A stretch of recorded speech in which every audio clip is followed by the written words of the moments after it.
Bizim oğlanımızda merak edilecek oldu çakılık. Çivirliğe de bir planlayarak çenni, transformatörü çenni, mektebe çenni. Ya insanlara çenni ayıp geldi. Bir ovada merak edilenle metcidin uğdelini ıygırlayan ekeni. Misal için pikir verin Cemşi dağı ertir oğulunu yürüye oğlu kişi barmanlar. Pikir verin ovadaşlar Cemşi dağı oğulunu yürüye oğlu kişi barmanlar deyip. Şöyle ovada geçen Thomas Yerbet bir oğanın yalgıdığın oğla. Şöyle usta çağırdı biri bunun yalgıdığın oğladan maşini giyeceğim ortturda. İyiden cahan yağdırıptır ol metcid kıygırıptır. Pikir verin ovadaşlar usta çağırıyor oğlu öyle üçte çıkar yağlar deyip. Pikir verin ovadaşlar usta çağırıyor oğlu öyle üçte çıkar yağlar deyip.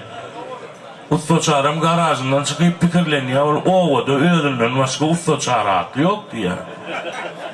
Bak bu ne ayrı olaydı. Bartıldı şu metçitte gepleyen yani. İneyim ben şu usta çağrı değil yani ölüm yok. Değil men. Bana onun da yanlışlık oldu deyip ayıp deyiptir. Nihamet Melli'nin deydi o metçitte gepleyen ay diyen. Ağam hiç talet olmayan sen 3'e tayyar olayım.